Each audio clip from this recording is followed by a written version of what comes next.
کے اوپر فائز کیا گیا۔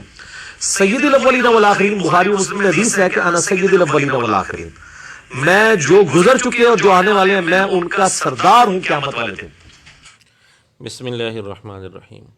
معزز سامعین، آپ نے انجینئر محمد علی مرزا کی جو گفتگو سنی ہے، یہ مسئلہ نمبر 195A کے نام سے کلپ ہے، اور اس میں تقریباً 1.5 گھنٹے کے وقت پر یہ گفتگو اس کی موجود ہے، جس میں آپ نے سنا کہ انجینئر محمد علی مرزا نے بخاری مسلم کے حوالے سے ایک حدیث پیش کی، انا سید الاولین والآخرین، جبکہ حقیقت یہ ہے کہ یہ حدیث نہ بخاری میں ہے نہ مسلم میں ہے، بلکہ کسی بھی حدیث کی کتاب میں صحیح سند کے ساتھ ان الفاظ کے ساتھ یہ حدیث نہیں ملتی۔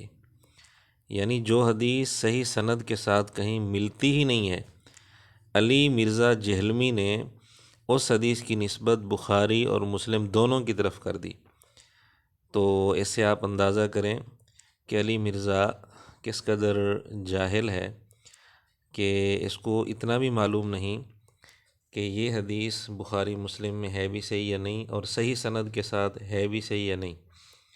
اور یہ بھی آپ اندازہ کریں کہ اس نے بخاری اپنے سامنے رکھی ہوئی تو ہے، لیکن یہ پڑھتا نہیں ہے، اور اس سے یہ بھی اندازہ ہوتا ہے کہ یہ علمی کتابی کا دعویٰ تو کرتا ہے، لیکن یہ علمی کتابی ہے نہیں، نہ اس کا تعلق علم سے ہے نہ اس کا تعلق کتاب سے ہے۔ اور ایک اور بات بھی معلوم ہوئی کہ ایک جملہ عربی کا بھی اس کو پڑھنا نہیں آتا۔ انا سید الاولین والآخرین پڑھ رہا ہے، جبکہ اس طرح جملہ درست نہیں ہے۔ صحیح جملہ ہے انا سید الاولین والآخرین، تو یہ پڑھ رہا ہے انا سید الاولین۔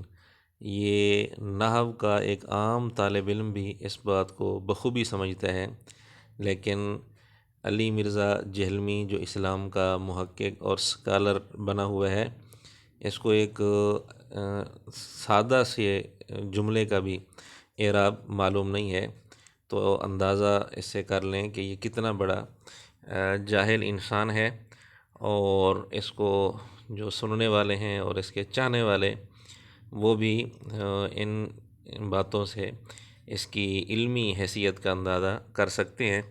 باقی ہدایت اللہ کے ہاتھ میں ہے۔ دعا ہے اللہ رب العزت حق سچ پر عمل کرنے کی توفیق عطا فرمائے۔ وآخر دعوانا ان الحمد للہ رب العالمین۔